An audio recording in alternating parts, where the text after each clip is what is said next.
Hey, what's up, Canada and beyond? Welcome back to the clown world shit show that we call Canadian politics. Welcome back. So it's Wednesday, September 4th, guys.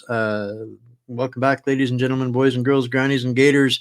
It's kind of going to be an all over the place show tonight. I was, going through all of the insanity like I do every day, and working on getting a guest for tonight. And that didn't really work out. And it was just everything I was looking at was absolute topsy-turvy insanity. So we're going to kind of take a tiptoe through the tulips of the unsustainable lunacy, what's going on both here and abroad.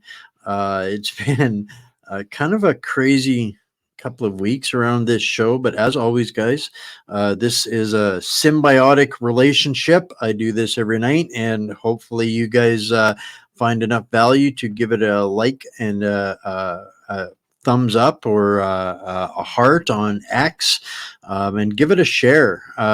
Get some people talking. We definitely, if I don't do anything else, I do stir up conversations, and we're probably gonna tick a whole bunch of those kinds of boxes tonight. We're streaming tonight on Facebook, YouTube. Again, they let me back on. I got through my time in the penalty box, I guess. For how long, I have no idea. One more strike, I think I'm gone from there, but we're gonna try it anyways, as of course streaming on X and Instagram, Rumble, and Wimkin. So where are we going to start tonight, guys? We're going to start, just a reminder, Substack is where we bring all of the links, all of the documents, all of the extras, the bits and pieces, and stuff that you guys that we talk about on the show here. Everything is included in the Substack for free, of course. As always, the content is always free, and that's where, if you guys want to chew on more of what we talk about, that's the place to go and get everything that we cover. And if you can't find it, the best place to go is whatsupcanada.org, where you can subscribe there. Just click there. Everything is here. Again, just click play. No subscriptions. You can watch whatever you want here, and get plugged into the Substack if you find something that you want to go and dig into. And you can also get a hold of our partners over there. I want to give them a quick plug because our Patriot Switch team's got a special promotion.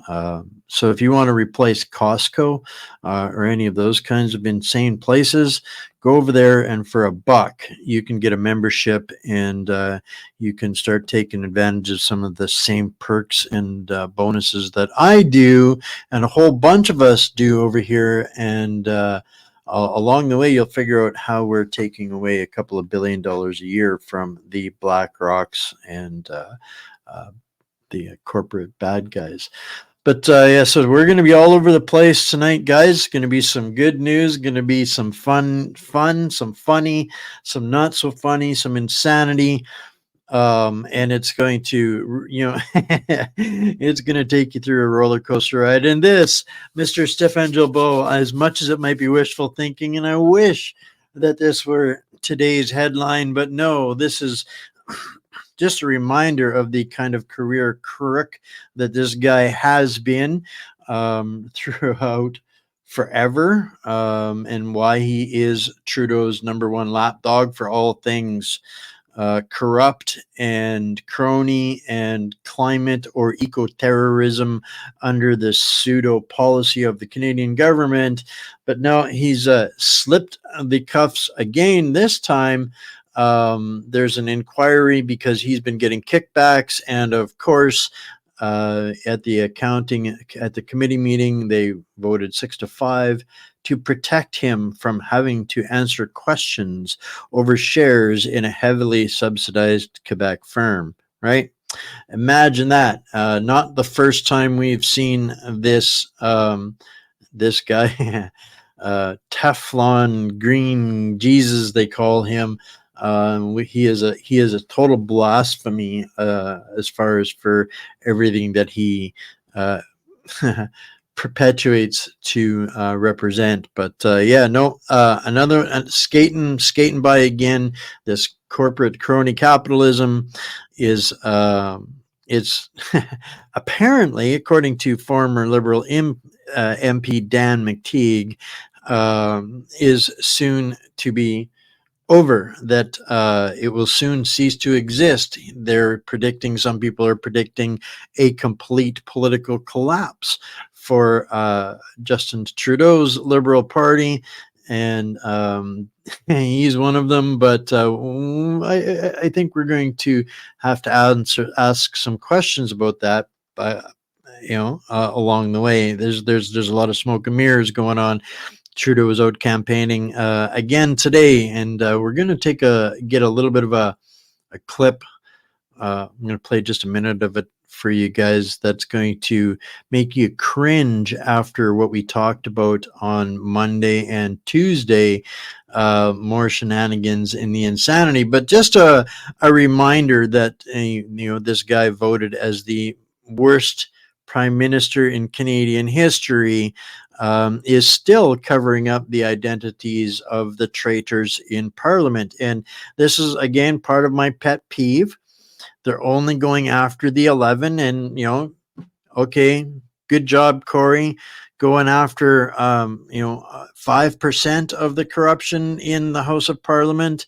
The reason for this, that they're only focusing on the 11, is because if they had to put the same lens of foreign interference and foreign influence on the rest of the 338, there would be 327 more people guilty of being under the influence of unelected foreign individuals, NGOs, nonprofits, whatever you want to call it.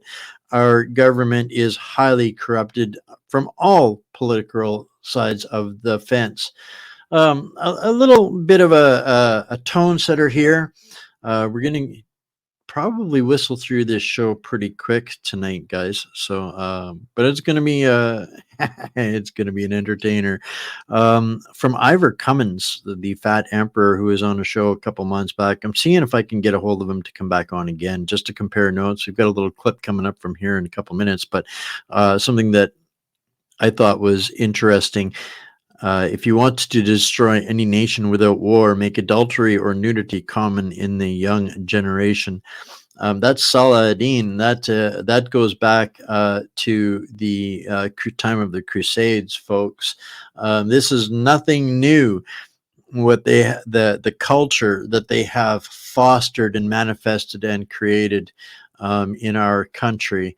So this is an interesting good news clip. Yeah, we're gonna be all over the map here today, guys. A bit of a good news clip.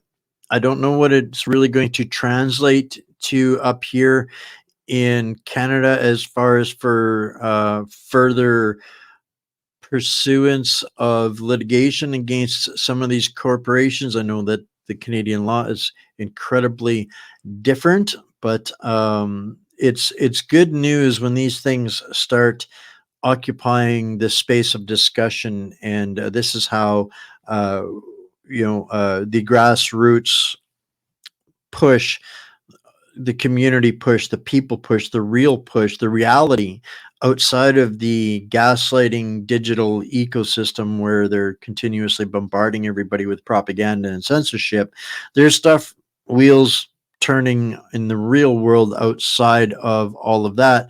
And this is one of those. I'm going to pull this up, and we're going to listen to a bit of this announcement. Thank you for being here today. We brought together this press conference to make the following announcement, and that is today Kansas is filing a civil suit against the Pfizer Corporation under the Kansas Consumer Protection Act, seeking enhanced civil monetary penalties, damages, and injunctive relief for misleading and deceptive statements made in marketing its COVID-19 vaccine. Pfizer also violated previous consent judgments with the state of Kansas, in which Pfizer promised never to use deceptive information to market their products. Kansas's case is the first of a multi-state collaboration, with Kansas being the first of 5 states to file suit. Before I go further, let me put this in context. As we all know, during the COVID-19 pandemic, there was a great deal of panic and anxiety. Many people who were elderly or who suffered from various medical conditions had already died when the vaccines became available. And when that time came, when the vaccines became available, every one of us had to make 2 decisions. Am I going to take the vaccine? And if so, which vaccine will I choose to take? And these decisions were being made in a hurry. In some ways, you could say even being made under duress. In such an environment, it is imperative that Kansans making that decision receive the truth. They needed the truth. All Americans needed the truth. And in multiple respects, Pfizer did not provide the truth. Much of the information in this lawsuit came out as a result of a FOIA lawsuit seeking information from Pfizer that still had not been made public. And it was only a result of that effort that some of the information in this lawsuit is available.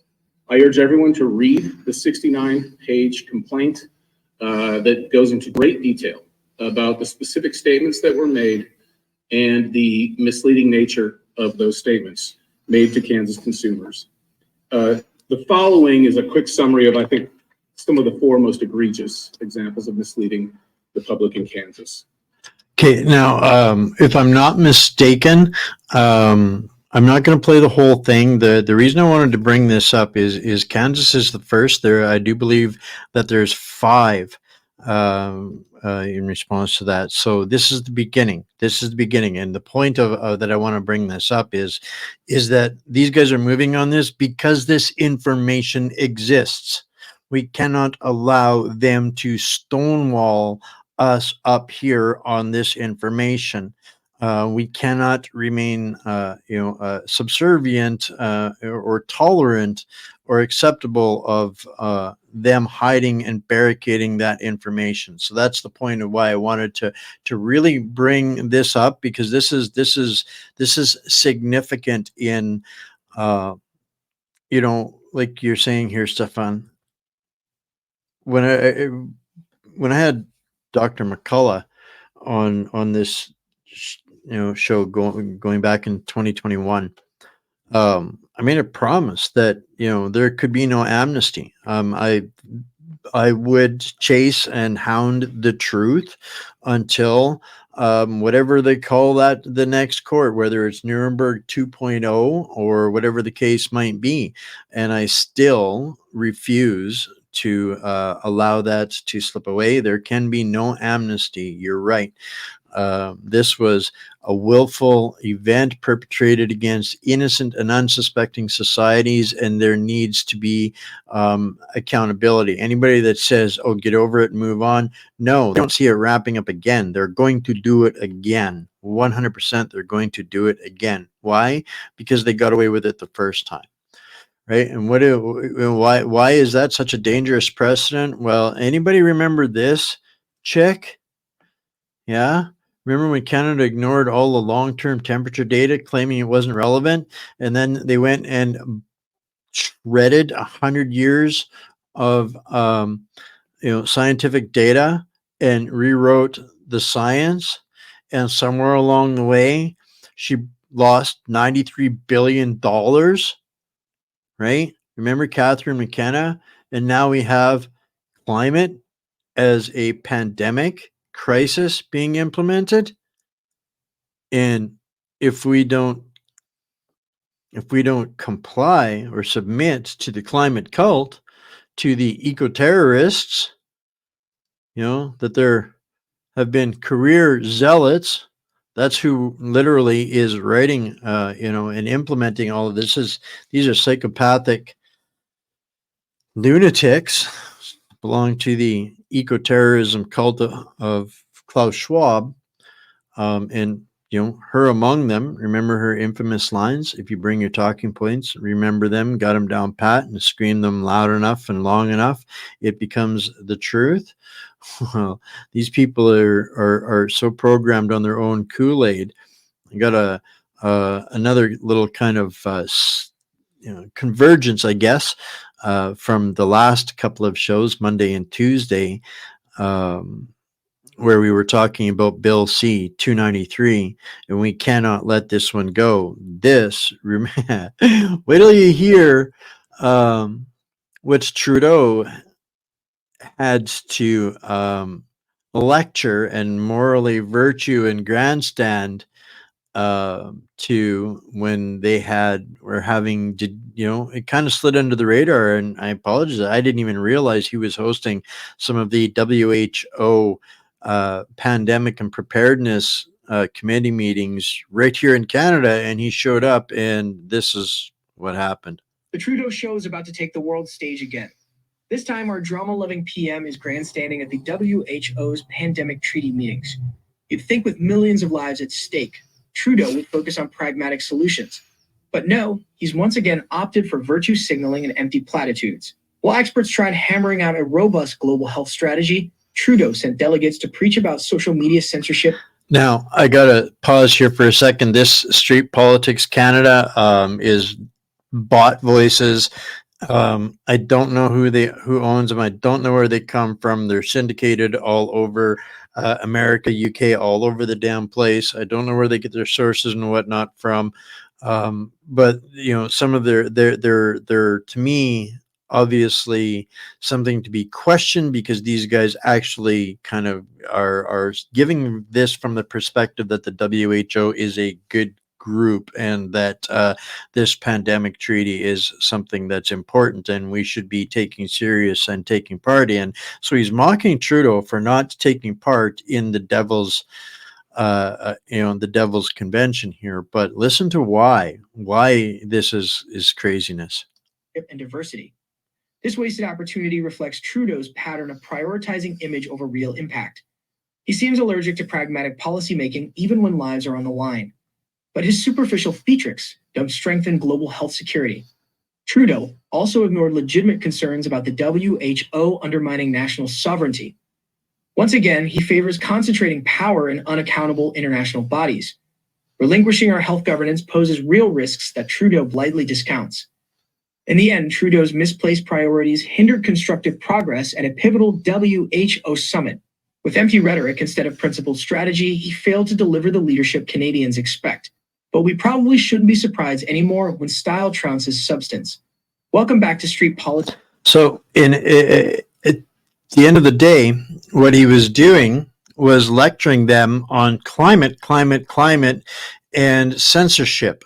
This is an 11-minute video where they go on to talk about Trudeau's virtue signaling was all about censorship. So it was all about Bill C-293, making climate a crisis, where the WHO needs to take over the steering of the bus for the pandemic treaty based on climate crisis. That can be anything that they dream up at any moment. And the other side of that was the censorship and how they have to take control of the discussion and the malinformation, misinformation. That's literally what Trudeau was lecturing the WHO about these two bills.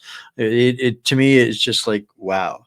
We recovered these in depth over the last 2 days. This is the insanity of it. So Surprise, surprise, surprise. No, not surprise. We're connecting the dots here continuously. Now, this is a this is a kind of, just more of the roller coaster of the shit show of this ineptocracy, this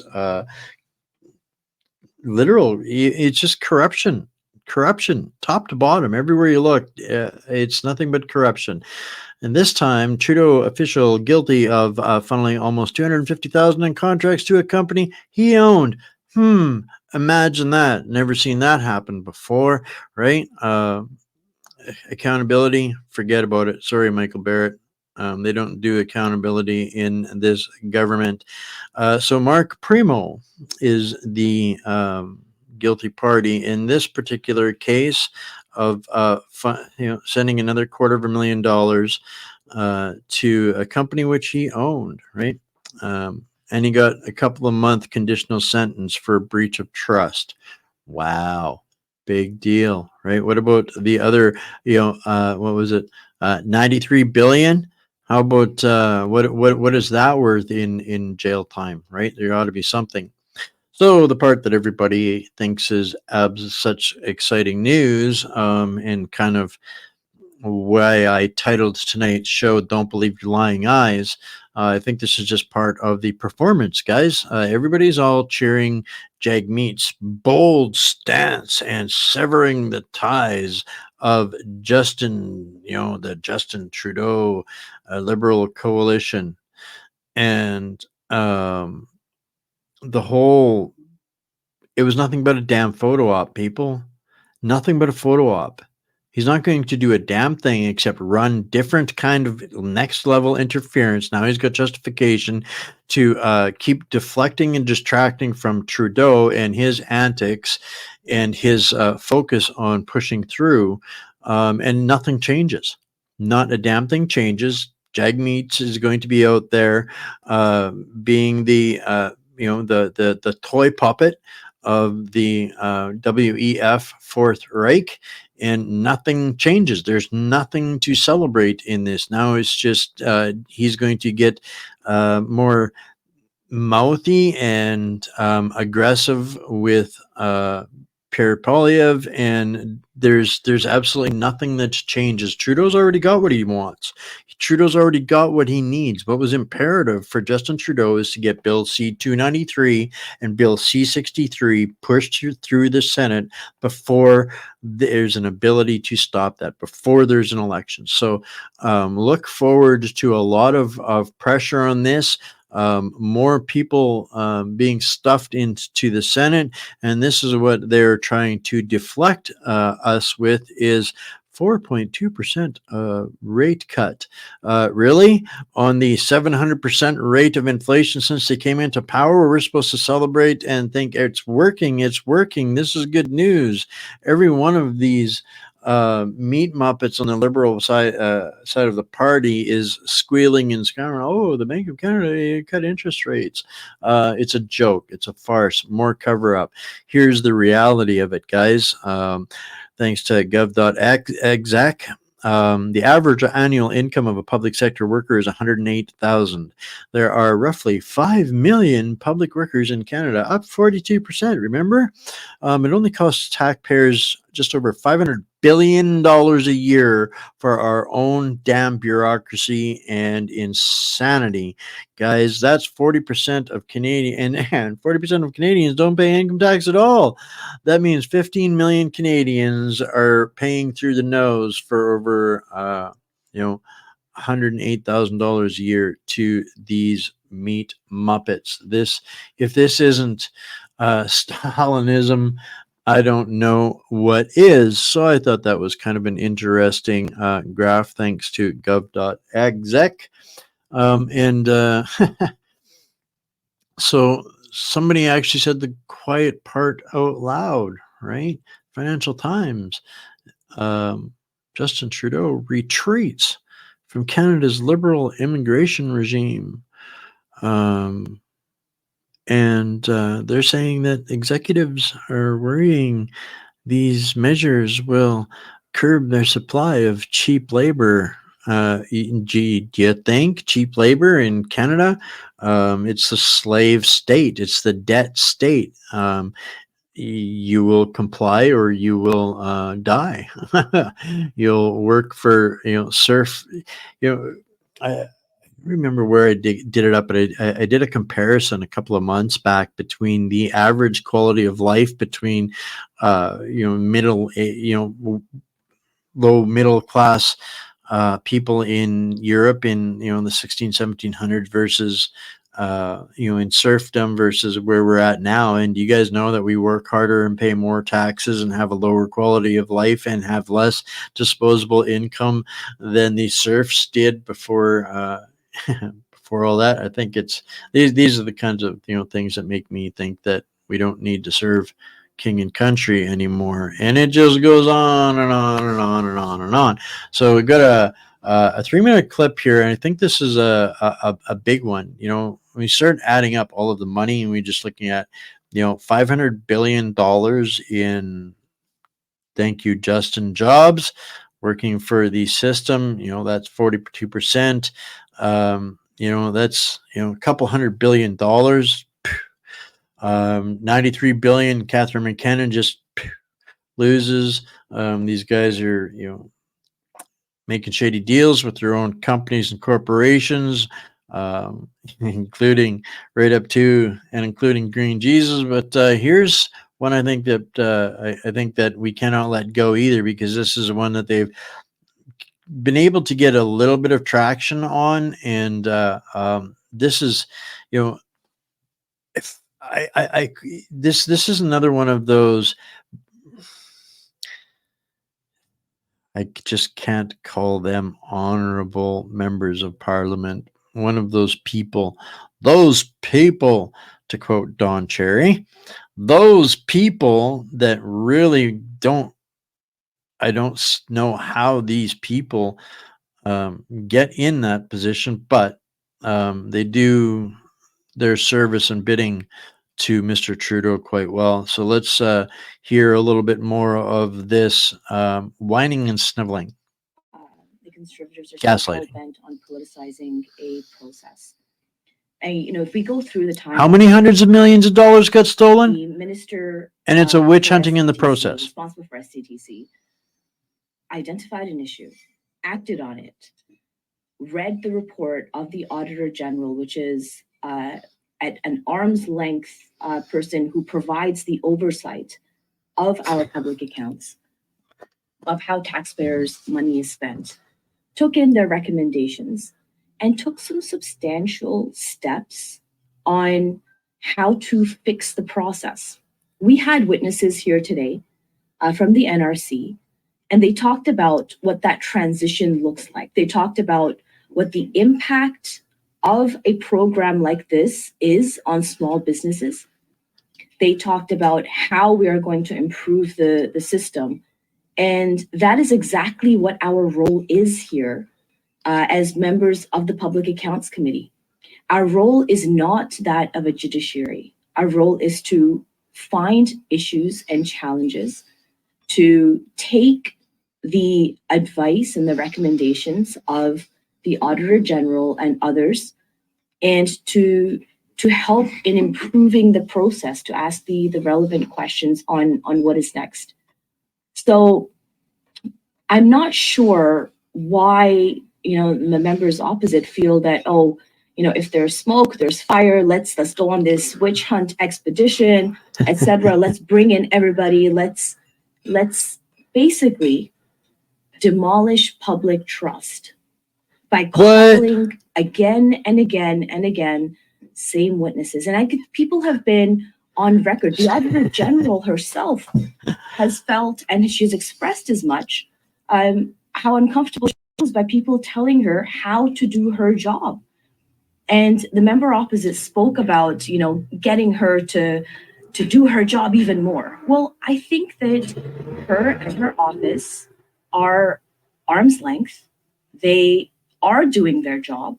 They just released this report, and we don't need to dictate to them how to conduct themselves.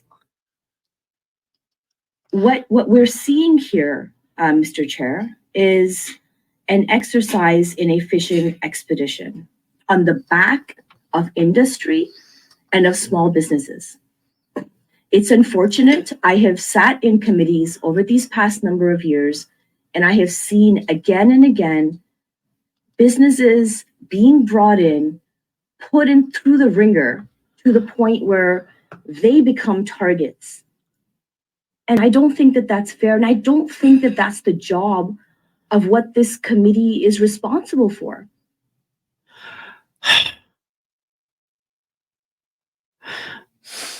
The smugness, the projection, the allegations of, asking questions being a witch hunt, that is, to me, just so absolutely and utterly disgusting. Remember when Trudeau campaigned on his party being the most going to be the most transparent and just of of all time? Well, let's take a look in exactly how much transparency there is, having just heard Ikra Khalid, if I'm not mistaken, my hunch, it's just a hunch, foreign operative, I didn't say that, foreign influence, I didn't say that. That's just, my brain thinking out loud, guilty as charged for C-63 when Trudeau gets that stuffed in. But a newly disclosed document from the former RCMP Commissioner Brenda Lucki shows that both former and current RCMP members supported the 2022 Freedom Convoy protest at Parliament Hill in Ottawa. The document detailed by the Western Standard showed Lucki was looking into communications involving members and was actively searching the ranks for convoy sympathizers. Ooh, witch hunt within the ranks. How dare they? Right? It went on to speculate, was the situation in Ottawa a failure of the Ottawa Police Service? Did the RCMP need the Emergencies Act to resolve the protests? Was it necessary? While it didn't answer most of these questions, it did note the RCMP was able to resolve numerous blockades in our jurisdiction, all within existing legislation. All records from the RCMP to date have concluded that the Freedom Convoy was peaceful. This was reinforced with the words of Deputy Commissioner Brian Brennan. There was no serious violence in Ottawa, the main reason for the Emergencies Act. The Canadian Security Intelligence Service concluded similarly, stating the Freedom Convoy never constituted a threat to the security of Canada. And there is Richard Mosley, the federal judge who ruled that Cabinet acted unlawfully in imposing the Emergencies Act, confirming it was not justified, because the scope of the regulations was overboard insofar as it captured people who simply wanted to join in the protest by standing on Parliament Hill carrying a placard. This ruling is under appeal. The government is appealing that decision. Yes. Spending more of our tax dollars on that. Yes.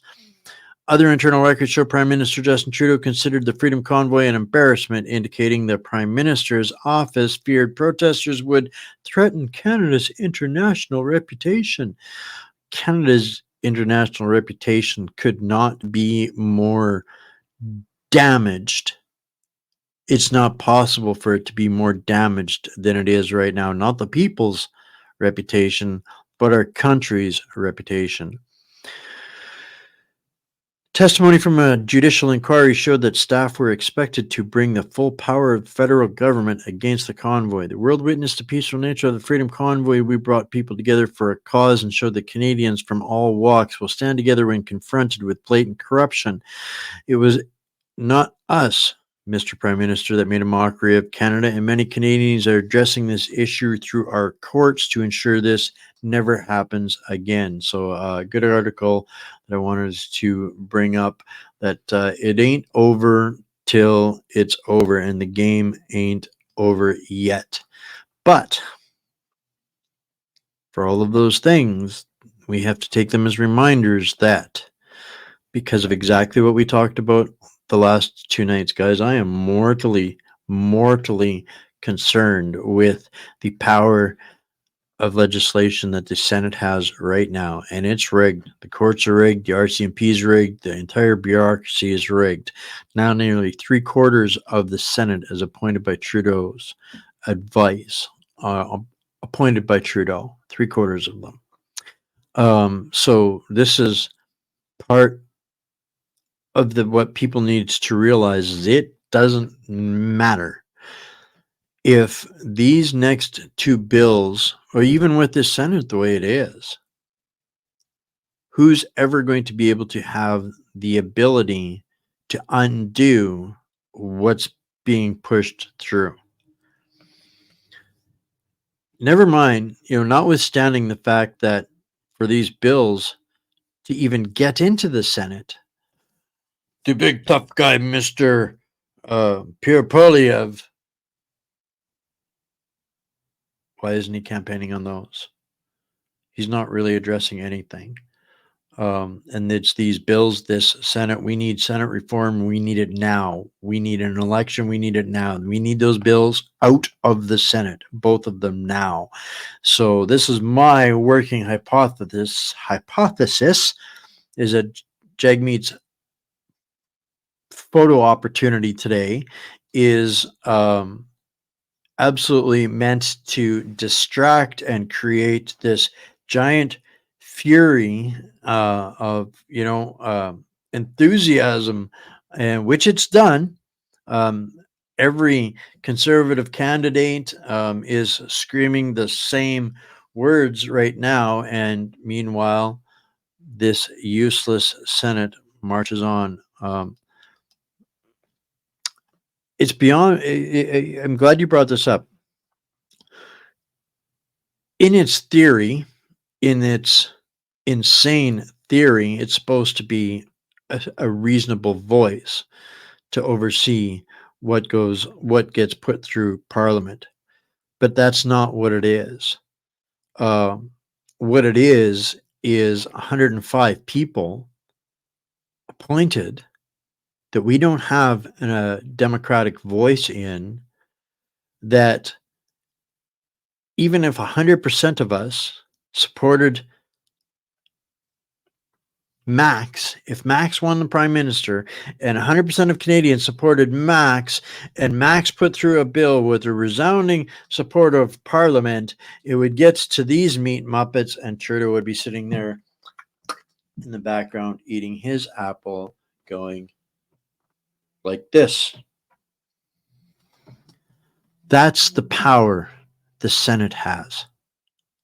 It is absolutely an abomination to democracy, and it has been 100% corrupted. And right now it is legitimizing crimes against Canadians through these evil bills, C-63 and C-293. We need to really make it our mission over the next couple of weeks that to make those the number one campaign issues. Pierre needs to, we need to be all over the Senate. We need to be all over every wannabe politician. The Senate's got to go. There has to be reform. This kind of unelected or undemocratic power is just not acceptable. Justin Trudeau cannot have that kind of legacy to the infiltration on the unit party policy under the WEF Fourth Reich. It's just beyond anything that can be tolerated by anybody, and Bill C-63 is going to make it unequivocally criminal to object to it. So there's a 4-minute clip from Ivor to the Irish people. He was out doing some town hall speaking, so this is a little clip of it. If you're not following Ivor, I suggest you do. Trudeau here, the comparisons I think are parable for folks, and this is again just to let everybody know, you're not crazy. You're not crazy for resisting this insane oppression. And remember, we owe our captors no allegiance. It's actually, I think it was kind of a thing. If you were caught in a prisoner of war camp, it was your duty to resist. Well, dudes, dudettes, ladies and gentlemen, boys and girls, grannies and gators out there, we have been captured, and it is our duty to evade our prisoners and to not resist. So here's Ivor. But they have a problem. What could undermine all of this amazing, lovely, humanitarian, nice stuff? Misinformation and disinformation. So you know the story. Ding, ding, ding, ding, People ding. actually talking about this C63. Justin has to be Trudeau. stopped. Because, Pandemic as you can see here, preparedness. If you just look at it, talk about it, you can see the whole thing is fraud. And then I'm sure one of the bright guys in there said, well, you know, if we just go after misinformation, disinformation, there'll be a lot of pushback and people say that's free speech and all. What can we put in the people, stick it in there? One of these things is not like the others, but we shove it in there, shoehorn it in, and it's stuff that people might say, well, actually, yeah, I don't like that stuff. Easy. Hate speech. Hate speech does not fit at all with this, but they shoehorned it in. That's why the hate speech laws. Our Prime Minister the other day... Islamophobia, hate speech law. That the wording... Bill I C63. literally can't believe they wrote it, the Irish hate speech law. It is just... It's just beyond shocking. It's literally Minority Report, future crime. If you were caught with anything, one policeman, based on one word, can come to your house and take everything from every person in the house, electronic and otherwise, demand PIN codes if needed, and it's a crime not to give them. And anything that's found that is hateful, which is not defined really at all, the onus is on you to prove that you would not in the future have shared that. They completely just threw away innocent until proven guilty. They threw away everything, and they wrote it. And he says, by the end of this government, we're going to get it in. But twice they failed. You see how important this stuff is? They are pushing it through against the wish of the people so hard when usually politicians just dump stuff when people hate it. They don't bother. They can't dump it because there's a huge hand from above right up their ass saying, Meat you have Muppets. to get that in. It's imperative. So now you see how it works, you know? So, this is quite dark. At a time of rampant misinformation, look at this slug. Climate denial and attacks on human rights, tying it in with stuff, nothing to do with it. We need education systems that distinguish fact from conspiracy. Instill respect for the science. Yeah. And celebrate humanity. Come on. Ugh. We all need to become nice weather activists, and we need to uproot the system because, you idiots, the system currently protects you and gives you a good life. And our system, well, if we're going to bring it in, we got to uproot your one. And what's more, we want your kids to uproot it for us. Hence, we use this thing to get to your kids because we probably won't fool enough of you adults. That'll do it, folks. I'll release more of my various live performances. So yeah, he's really basically what's going on there in Ireland, exactly what they're implementing here in Canada. This one here is a graph by Naya put up today, and it's just disturbing, and it kind of really just pulled this up so that I would have a reason to put it in the Substack for everybody tomorrow, about the $1 billion that you're giving to give free drugs to addicts instead of doing something to help them. $1 billion. $1 billion. How many billions have we covered through here tonight? I saw a comment there. Who is he? That is Ivor Cummins. He was. We had a great chat here. Probably be 3 months ago now, but yeah, brilliant guy, on point all the time. He used to be a problem solver for these giant international corporations. That used to be Ivor's bread and butter, but he's like the rest of us now, unemployable within this beast swamp creature system. So he's somebody that I like listening to. So here's another one. We're gonna cover a few more billions. What the hey? We're on a roll here. The interest rate drops today. Yep. So liberals wrote off billions for their large corporate buddies, then hired thousands of CRA agents to go after the little people. 11 companies received 1.2 billion in government write-offs. Nope. The radar for most Canadians. A move that benefited a select few, 11 to be precise, which saw billions of our tax dollars used as write-offs. While the Canadian Revenue Agency, the CRA, is tightening the noose on regular Canadians and small businesses for ineligible payments of CERB and some amounts that are under $1,000. They quietly approved the write-off of billions of dollars to their corporate buddies. Get this, Ottawa pumped into the CRA's audit program an additional $1 billion to go after you. More staff, more audits, more pressure. Yet large corporations just walk away with millions upon millions in write-offs. Here's where things get interesting. These 11 companies are protected, so we have no idea who the companies are that are receiving these handouts. I really want to know who these companies are. Are they lobbyists? How are they connected to our government? It's actually incredible that these companies are getting hundreds of millions of dollars in write-offs, and the CRA is going after these small businesses and people for pennies. It should be the other way around. The small businesses and people can't afford the extra couple $1,000s, but these corporations are making billions.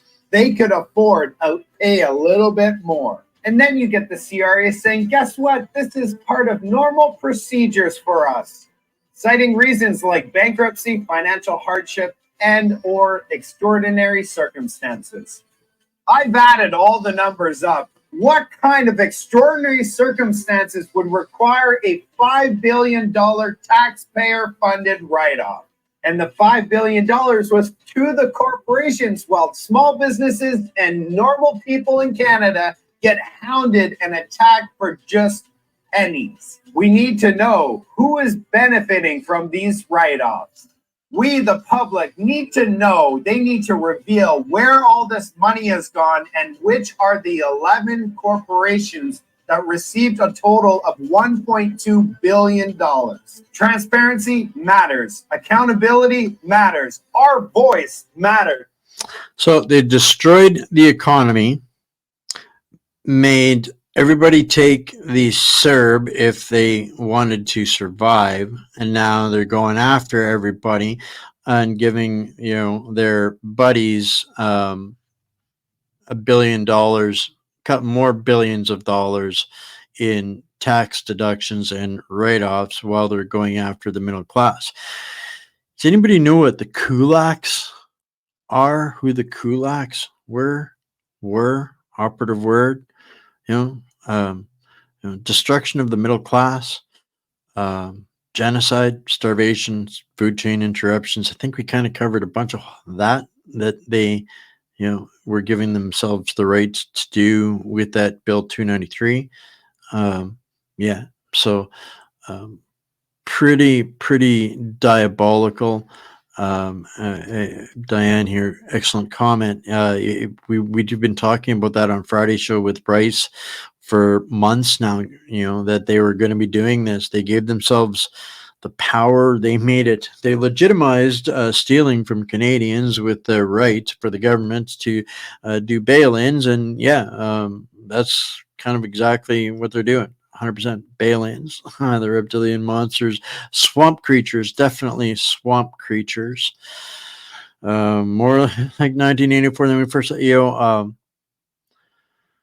that's going to be up for another show here real soon. When you look at there's a scrolling timeline of Orwell's map of conflict for the movie 1984, and it's uncanny, right? Right. Most people, they lose their shirts to the CRA, the IRS in the US, and the CRA up here. And yet now they want their money back, everything that they give out to small businesses, middle class. How much expense was crushed back onto small businesses, small mid-sized businesses? Right. I got to whistle through some of this. Holy mackerel. I got a whole bunch more to go here. So here we got a post from Tristan Hopper. This is going to be another inflammatory discussion point here, guys. I think this is more of the gaslighting that needs to be addressed, the insanity, the abuse, the psychological abuse, and the justification for more of the crimes that they're trying to perpetrate against people that have no crime, have committed no crime, and the permanent victimhood. This insanity has to stop. We have to end this subjugation to the lie. Now, this is from Tristan Hopper. StatsCan data from last year shows that 86% of homicides of Indigenous women are by other Indigenous men. Here's the report saying that if you notice that and use it as part of a policing strategy, you're a racist. Well, this overreach and the reasons why they need C63 to silence us and to shut us up, this is one of those conversations. We're not allowed to talk about who's doing the majority of the crimes against the Indigenous women, because that makes us racist, makes the police racist if they try to do something about the crimes. That is such a lie, and people are paying the price for that, and we're not allowed to talk about that, or we will have them and everybody else jumping on us because we're racist. And meanwhile, lives continue to be lost, lies continue to be made, and now they're actually going to start making, they're talking or trying to push through to make it denying this a crime. If you don't buy into the graveyard story and all the genocide for all the thousands and thousands they're telling you of Indian kids that were stolen and murdered and buried anonymously outside of Catholic orphanages, if you don't buy into that lie, you're a criminal. That's what they're trying to pass here in Canada now. That is the same crime in their minds as denying the Holocaust. So the Indian Holocaust, denying that is like denying the Jewish Holocaust. And there's some people that are pushing back, rightfully so, and I support Jim McMurdy. There's a little bit of a story behind Jim McMurdy. He was a former teacher who would not tell the lie, and he lives right there in Kelowna.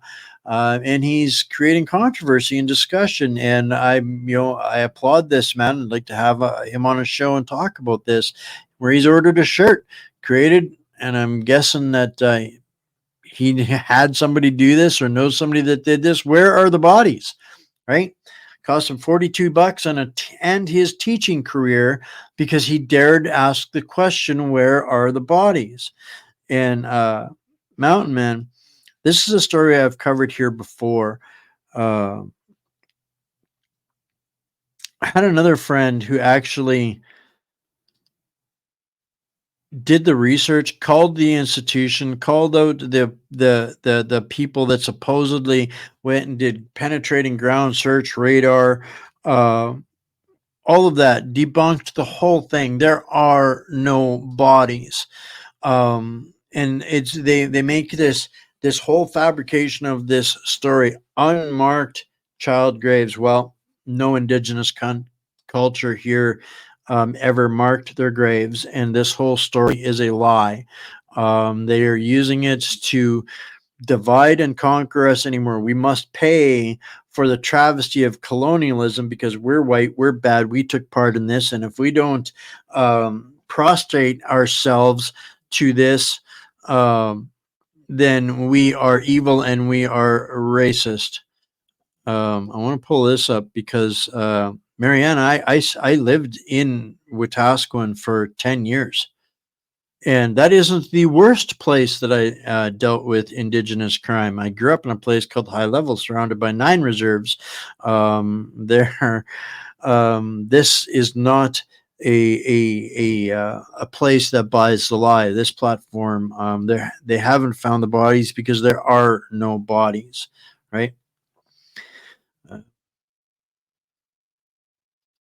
I'd like to get Sam Cooper. Sure. If anybody can help me with some of these guests, happy to get on people that are brave enough to have real conversations. So there's a whole lot going on with this, and Jim McMurdy does not toe the line. He is telling the truth, and in his he's going after more of the gaslighting, because this is exactly more of the gaslighting that they're trying to justify us as bad. We need to take their UNDRIP rules. Yep, exactly. This is slow creep, as you know, Colonel Redmonds was talking about yesterday. Mission creep. To keep furthering the agenda, turning up the heat, the divide and conquer. There is no organizations, or there is nothing as corrupted, in my opinion, as the the people that control the majority of the Indigenous people, and the multiple tiers of society in Canada that it has created, manifested, is absolutely a travesty. But Jim McMurdy is being persecuted for discussing this, and it's ill-equipped to provide accountability for Indigenous people in the face of genocide. Yada yada yada. He's calling out an article here. What about accountability for the millions given to the Kamloops band to dig? Didn't they got $7.9 million given to them to go look for these and show us where these graves are of all these unmarked missing Native Indigenous children? And no, nothing. Crickets. The government virtue signaling, making us criminals for talking about it. Why? Because there's this crime spree to cover up. That's what BLC 63 and Bill 293 are all about, covering up their effing crime sprees. Right? And this is just another one of them. And the corruption within the reservations and the Indigenous communities, all the way to the top. These guys, there's got, these Indigenous lawyers, Indian lawyers walking around in $10,000 suits. Why? Off of the backs of exactly this kind of corruption. And then I get these people trying to champion me for Turtle Island politics. Go pound sand. You guys can't, to trade in the Liberals for Native governance under UNDRIP. Yeah, no, sorry, barking up the wrong tree here on that one. I don't buy into any of these dividers, these wedge issues of culture. And Jim McMurdy was not fired for doubting the narratives. He was doubted for doubting the school district's narrative that priests and sisters murdered 215 students in one Kamloops school. He questioned that, and to this day, years later, I'm struggling to remember my friend's name at the moment here. Just too much stuff going through there. He did the legwork. He actually talked to everybody involved in those allegations, and there's not a shred of evidence to support the claims. But it's worth millions and millions of dollars to more corrupt organizations and more gaslighting, and in perpetuity, this is exactly what we get. Thank you, Esky Dogs. I struggle some days, but I know, I have to censor myself in having these discussions. I cannot speak freely as much as I would love to. There's the fellow that looked into it is a former vet, journalist that I trust very much. But that's we'll talk about that again more. And I encourage people to go out and support Jim McMurdy and listen to what he has to say, calling out the lies, because you're paying for it, and you're the ones that are going to be guilty, criminalized if we don't get a chance to talk about it soon. Talking about it later is going to be a crime.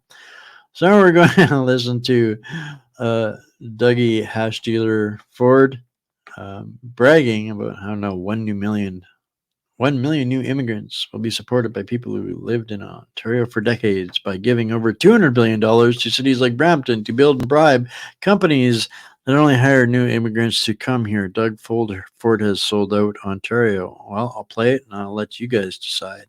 Is growing faster than it's ever grown before. In fact, it's the fastest growing big city in the entire country. Thanks to our province's competitive business environment, the city is attracting billions of dollars in new investments and jobs in the auto sector, in the tech, and manufacturing. But while this growth is just incredible, we have to work to do the best we can to make sure that we build the infrastructure needed to support this growth and ensure it's sustainable for generations to come. Folks, we're investing over $200 billion, no matter if it's in infrastructure on roads and highways and bridges. Municipalities like Brampton can use this money for infrastructure projects to lay the groundwork for more housing and economic growth taking place across the region. Friends, it's so important that we get shovels in the ground for new homes in every part of this province to meet and exceed your housing targets and to bring the dream of home ownership into reach for more people. We're going to get it done. Once again, I can't listen to Doug fraud lying. His lips are moving forward anymore. But yeah, another couple $100 billion to bribe more of that cultural diversity and equity. Comment here. I just wanted to reaffirm for Marianne LaBelle. My understanding is UNDRIP government stealing lands from the Indians. What it's doing is it's making the Indians false promises that if they throw us under the bus and play with their reindeer games, they're going to get a whole bunch of promises that they aren't actually going to get because they don't really understand the language that's being used to gobbledygook, hornswoggle, and deceive them as well. But it's more United Nations, hashtag WEF, Fourth Reich, divide and conquer, promise and destroy. So this is one that we're going to get into a little bit, a few more wider ranging stories here. This is a 2-minute clip. I'm going to play the whole thing just because it's only 2 minutes. We're not going to be that much overtime tonight, but this should infuriate Canadians. It really should. And we talk about the corruption within the justice system and how it's no longer safe for Canadians, the deaths going on, the problems with this cultural enrichment. This one should infuriate folks.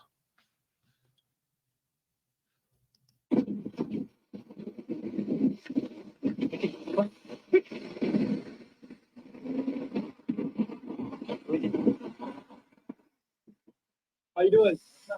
Good. You're going a little faster. 124 to 110. Sandor Rigo. Oh. Are you nervous a little bit? Shaking a little bit. Oh, I have to eat. You okay? You go ahead if you. I'm aggressive yet. Hey, just come over here. Okay, so you got nothing. I'm just gonna pat you down for weapons. Wonder where he's from.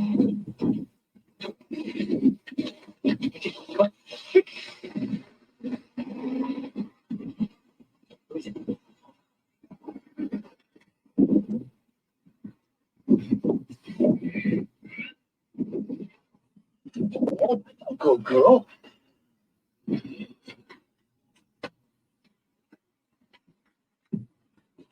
Oh, that's a good girl.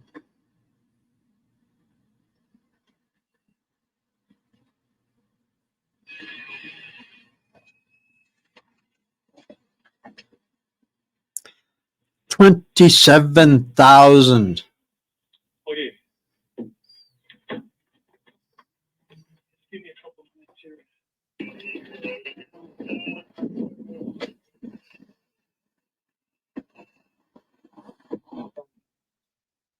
You can't, how should I put it? The truth, you got me with that fentanyl. That's fine. That's the. You ever heard of a mule? A mule? What's a mule? A mule that carries the. Admitting to being a mule. The judge ruled that the integrity of the justice system outweighed the evils of fentanyl trafficking, and he was let off. 27,000 fentanyl tablets. And with that accent, that dude was not born and raised and grown up in Canada. So this cultural enrichment mule program walked away. The only good thing, I guess, is they got 27,000 tablets off of the that didn't make the street. So I mean, there's be grateful for some lives saved for whatever that's worth. But really infuriating to me. Really infuriating with the justice system. This one here is just and just another the gaslighting for hero on this one for me, and almost all of the things that we shared tonight, and I guess the Substack is going to be full tomorrow, is all about gaslighting. They're lying to us about every damn thing from every perspective, every angle. And here in Vancouver, one man killed, another gets his hand cut off in a violent, unprovoked, stranger attack. Stranger attack.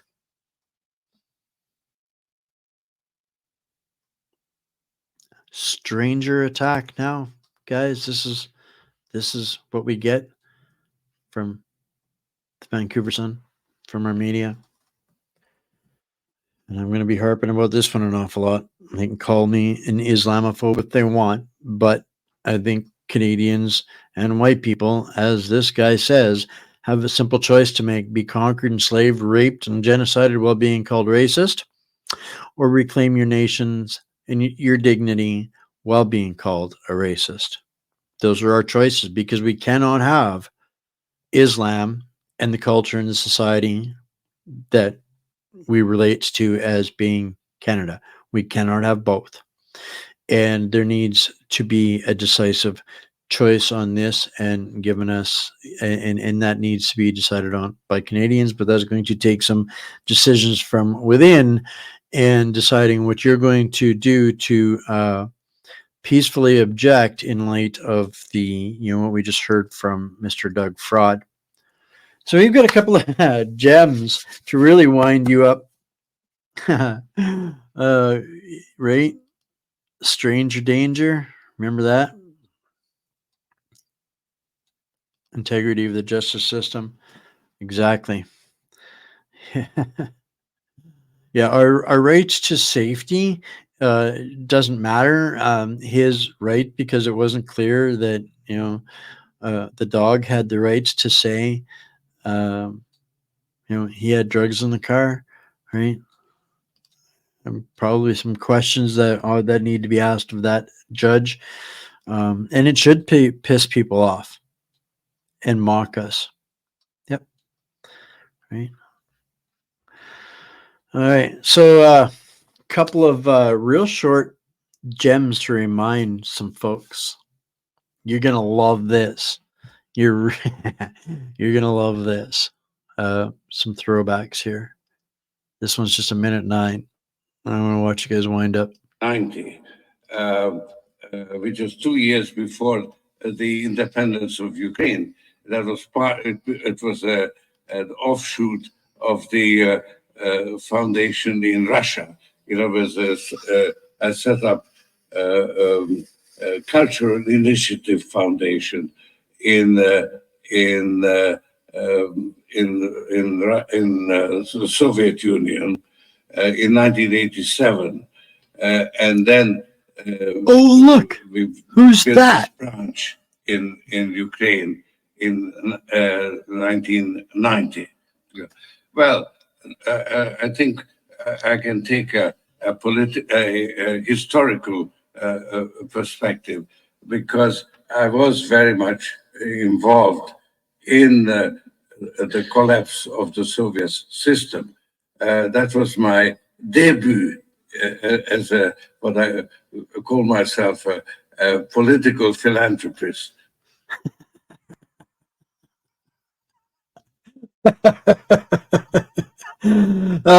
You call her Twitchy. I call her the talking tater tot, the junior little potato. They call Justin Trudeau little potato in China. She's got to be the talking tater tot. Twitchy works, snorting Freeland. Yeah, you see her bobblehead.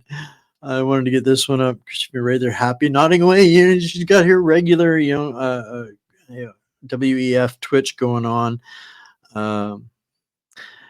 He's still not over yet, 100%. Yeah, Freakland, Bubblehead. Uh, interesting observation there, Carly. Yeah, so this was shortly after Chrystia Freeland's last visit to the Soviet Union was in 2014, and after that, both of these individuals were deemed an enemy of Russia, and if they ever step foot in Russia again, they'll be arrested and persecuted as spies. So no love for these guys in Russia, regardless of what your opinion is on Russia. Here's him basically taking credit for a lot of what happened in Russia, and these two together have done the same thing in Ukraine right from the foundation of it. And at this time right there during this interview, she was absolutely starstruck by George. This was her giving a payback to him after having supported her through her European elite education in Kiev and Rome and Paris. Yeah, so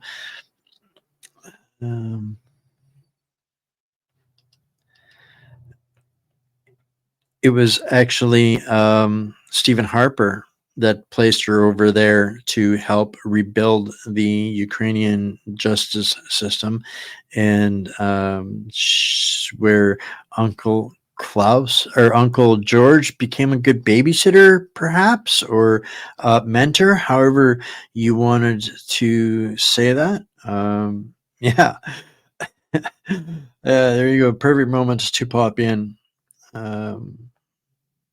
So yeah, thought you guys would love that little clip. But I'm glad you liked it that much, because guess what? I got one more. This one's just a little bit longer, a little bit more incriminating, and some things that will be in the Substack again tomorrow. Enjoy.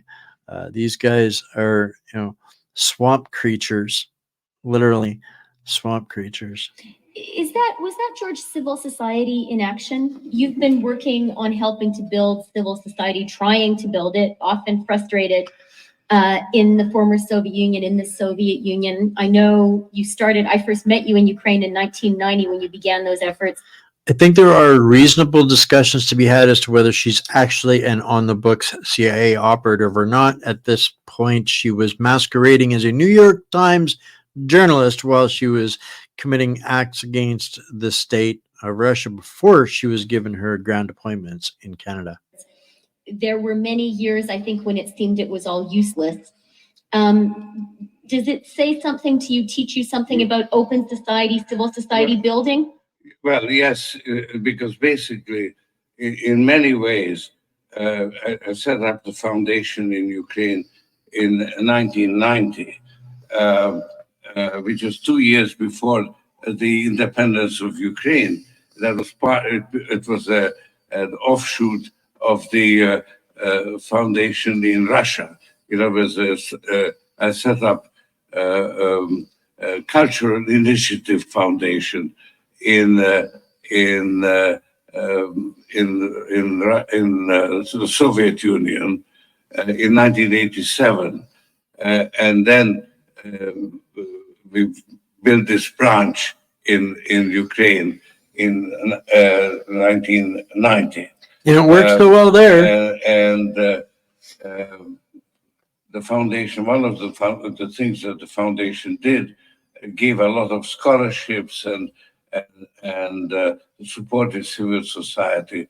And the maturity of civil society 25 years later is to a large extent the work of the foundation.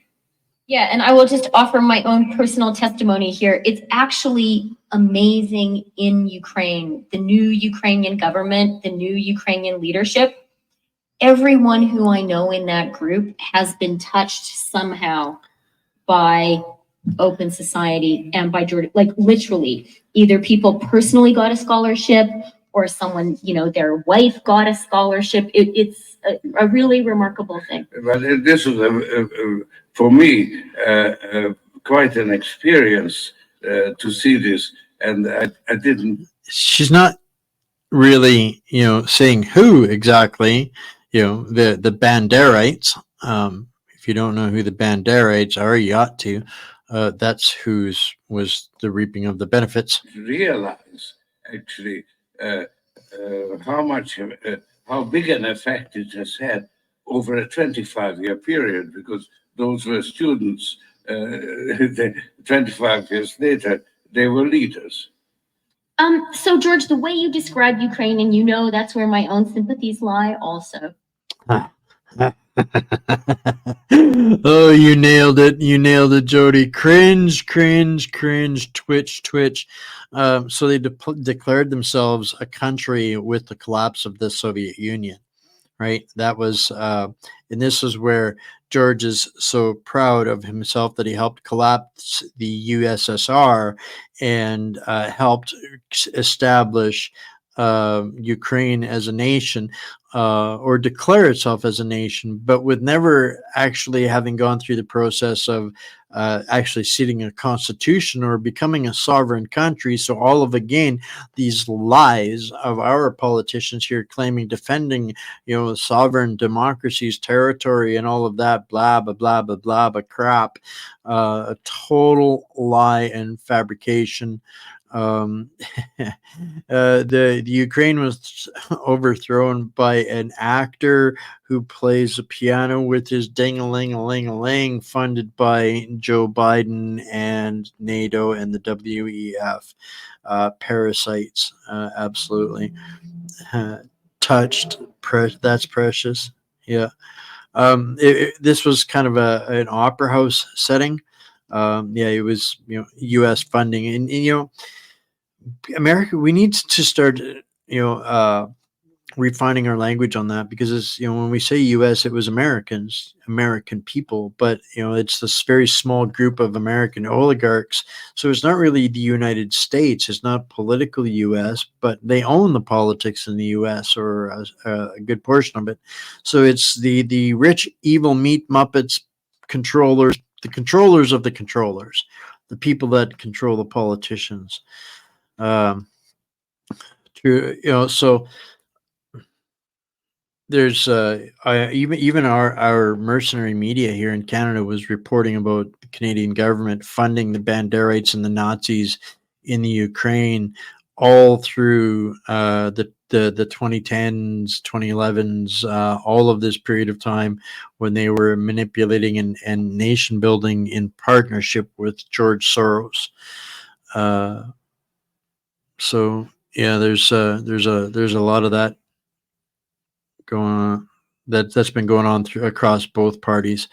Sorry, Linda, you'll have to send that to me. I can't pull that up here where I'm at right now. So yeah, she wrote George's bio. They're besties. Uncle George has looked after her, and this is another one of those things. They only want to look at the convenient foreign influence. It's just such an insult to our intelligence. Canadians deserve so much better. But back to this. is incredibly appealing. It maybe is another one of these fantastical objects, but not all Europeans agree with us. The leader of your own homeland, Hungary, has described Putin as a model, as a role model. We have political leaders across Europe. We have the Greeks right now making trips to Moscow. We have in France, Marine Le Pen having close contacts with Putin. How do you explain this influence, this appeal that Putin has in Europe? Yeah. Well, I think I can take a historical perspective, because I was very much involved in the collapse of the Soviet system. That was my debut as what I call myself a political philanthropist. So, all right, I didn't realize that was the end of that clip, but yeah. So, yeah, there's a lot going on to that. It's been absolutely destroying the countryside and removing, both sides of Christian generations, for sure, that, are being eradicated, for political means of monsters like these swamp creatures sitting right there in their own personal, these Banderites have always hated Russia, and yeah, they to them, they're not allowed to exist. This talking tater tot would, she has the same level of disdain for Russians as she does for Canadians. Is the best way I can say it. Chrystia Freeland, Nazi granddaughter, and Hillary Clinton explained that Ukrainians are dying right now so that NATO could send a message to China. Let's hear. I agree with you, Madam Secretary, that the single strongest message of deterrence we can send to China is a decisive Ukrainian victory. That is something. That is the message that says to all the world's dictators, you know what? Democracy is prepared to fight back, and democracy can actually win.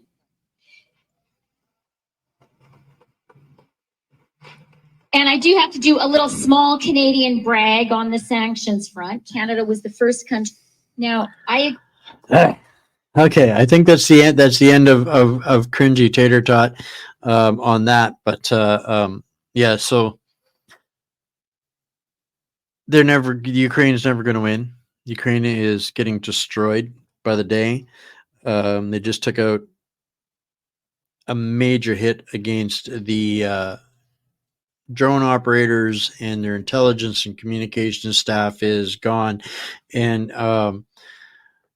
there is going to be no Ukrainian victory, and this is the only message that Ukrainians are getting. And so it's meat muppets like Chrystia Freeland that are responsible for this. Her and George Soros and Justin Trudeau and every other meat muppet in Ottawa that is funding and sending this war that they are trying to escalate right now. Canada is trying to push, send medium range missiles, send more death, pick a bigger fight, go after Moscow. Even the conservatives, Garnet, not so genius. Let's invest in mining in Canada so that we can go directly from the mine to make artillery shells, to go directly to Ukraine and streamline this fight for democracy, for a tyrant that has outlived his mandate. So they didn't have elections. He jailed all of his opposition. Today he fired all of his senior staff, replacing all of them. And yeah, that's what the democracy for a nation that's never been sovereign That's what Zelensky is doing and achieving. That is the message that the world needs to see about what we're tolerating through our funding over there. And what's Chrystia Freeland on about while all of this is going on? Back to school time can be expensive for families across the country. That's why we're creating the National Food School Program to help feed an additional 400,000 kids so parents across Canada can be sure their kids have access to nutritious meals to help them learn because they're busy standing in the food banks. Christia, you're spending hundreds of billions of dollars. Now you want to be the hero and feed the kids like Stalin did, while you're putting their parents in the food banks and eliminating the kulaks. And meanwhile, more diversity.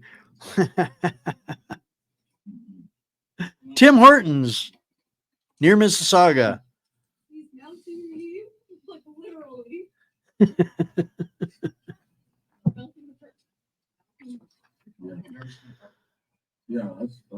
Check this out. This guy's determined.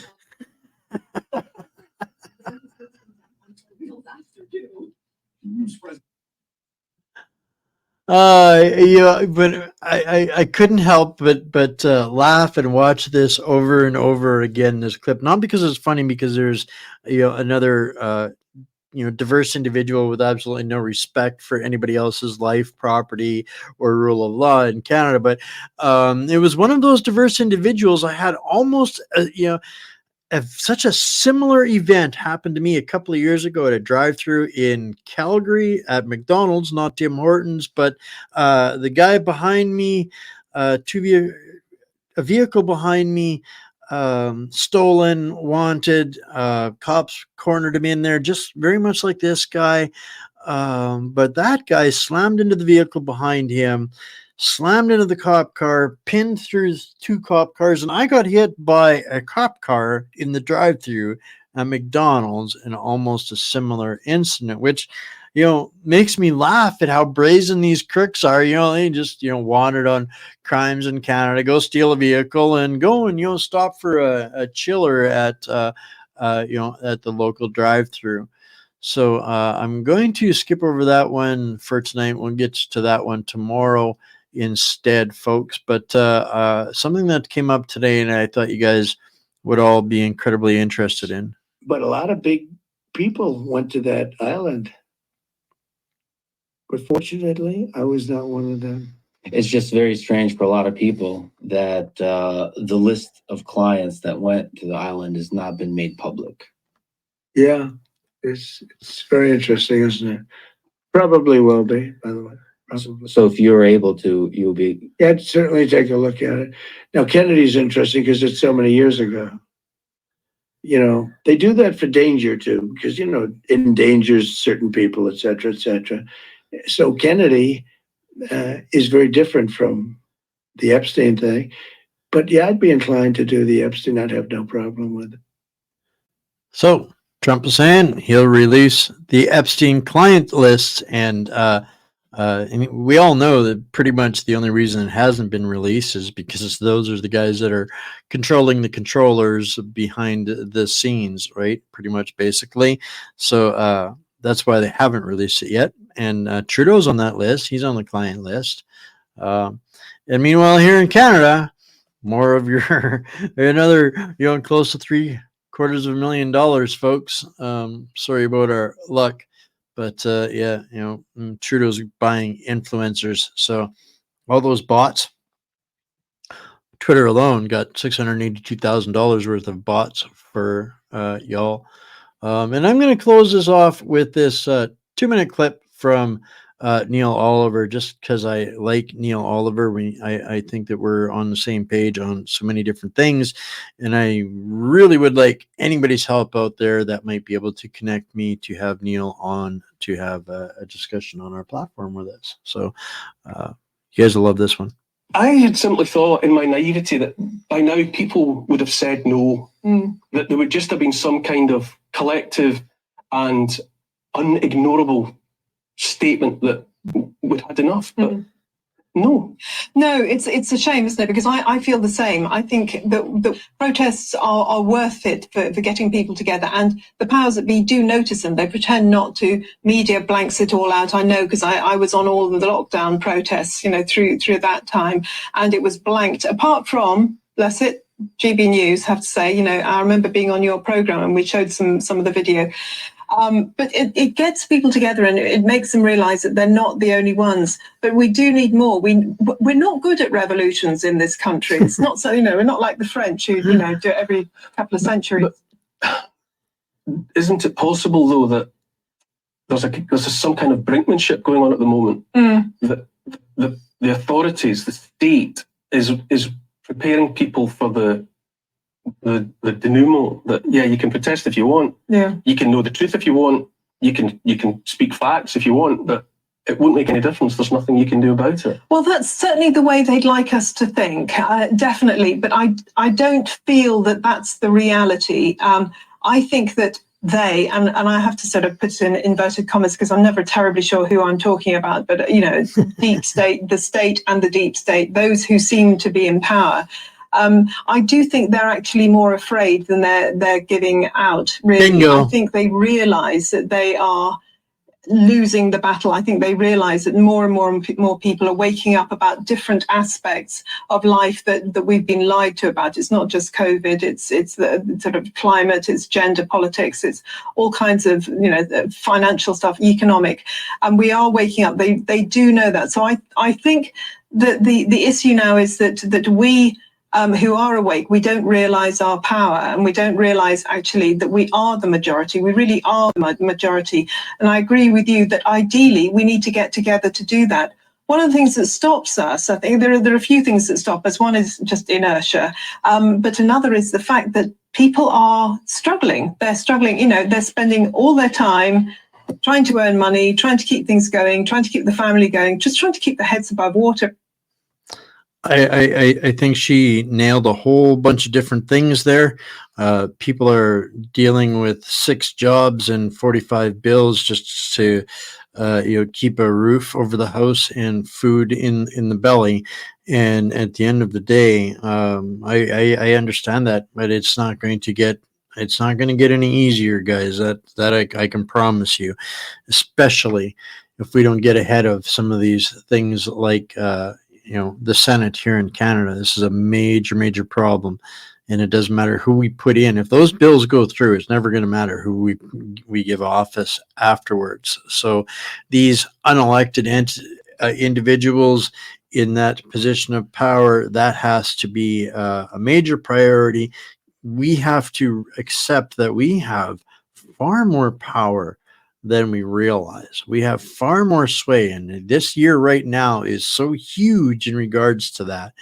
And I'm launching this hashtag. I've been using it for a couple of days when I'm using articles that deal with some of the problems that we need to collectively get a grip on, and we need to do this right away. If we prefer a peaceful direction out of this versus revolutionary, which I am not interested in participating in. So that's it for tonight, folks. That's everything and then some. Again, another half hour longer than I intended to be. If you find some value, please hit that thumbs up button or the heart button wherever you're tuning in from. It does make a difference. So do the shares. All of those links will be available on the Substack tomorrow. You can find them here at the link below, whatsupcanada.substack.com. If you want to buy me a coffee for the next time that we're hanging out like this, you can do that on the Substack as well, but you can also do that through buymeacoffee.com/whatsupc. And I have a special thank you to Donna and to Lorna. Thank you for your support. I got that today. Much gratitude. Deeply grateful. You're very much appreciated. Thank you so much.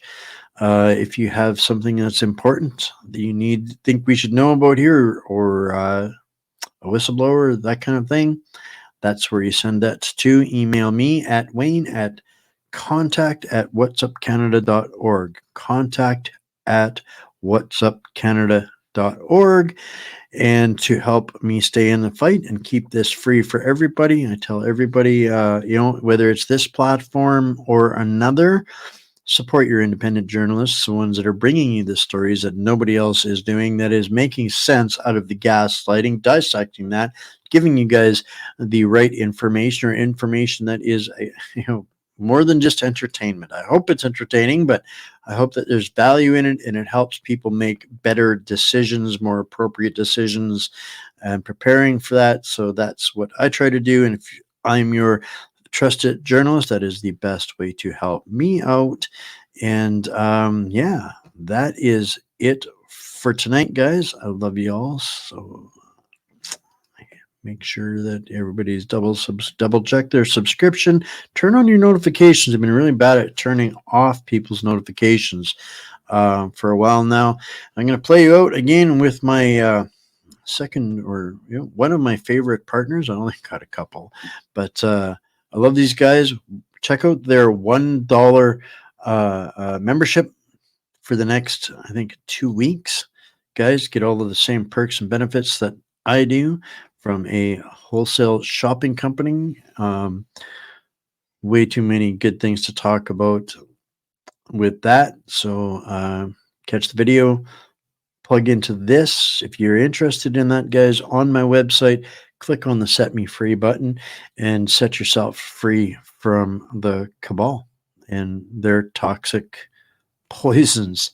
All right. I love you all. Stay mighty, my friends, warriors, patriots, prisoners. We'll see you tomorrow.